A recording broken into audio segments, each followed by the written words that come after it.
For more on this, Glenn Carl, who is the former national intelligence officer from the CIA and a national security and foreign policy expert, is joining us live from Boston, Massachusetts.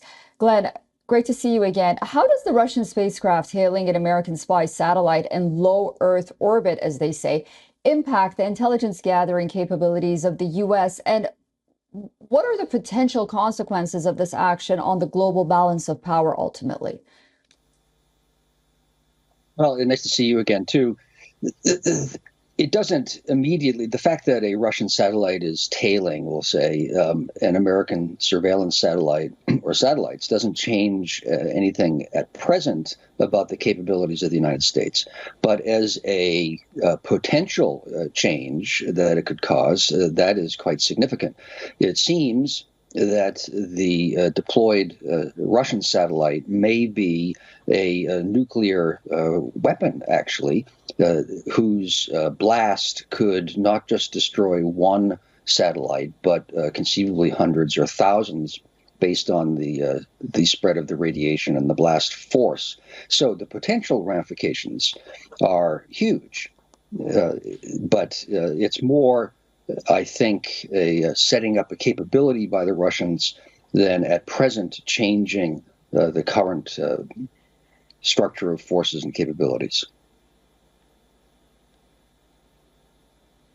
And in your expert opinion, what are the implications of this incident on the militarization of space? And, you know, there was talk in the beginning of the Biden administration that perhaps the United States and Russia could work together on a number of issues. And one of them would have been to establish clear boundaries to prevent an arms race in space.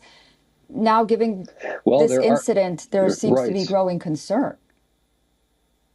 Well, I think we're past concern to actually decades now, although diplomats on all sides have been trying to say that there's a possible peaceful future, which is true. But there have been treaties about to ban the militarization of space, the use of space for any military purpose for as long as humans have traveled into space, which is my lifetime, 65 years or so. However, treaties are honored when it's in the interest of the signatories to honor them.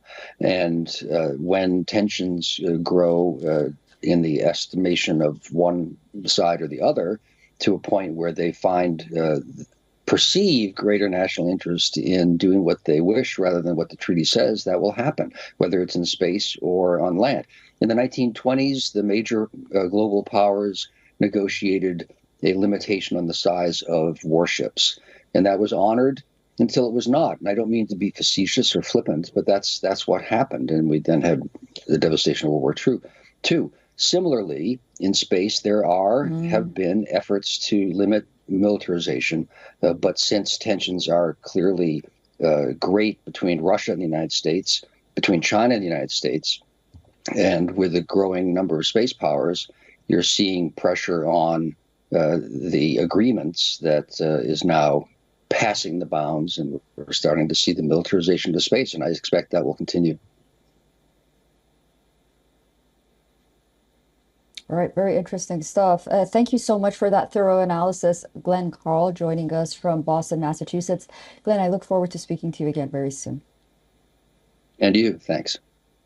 For all the latest news, download the WION app and subscribe to our YouTube channel.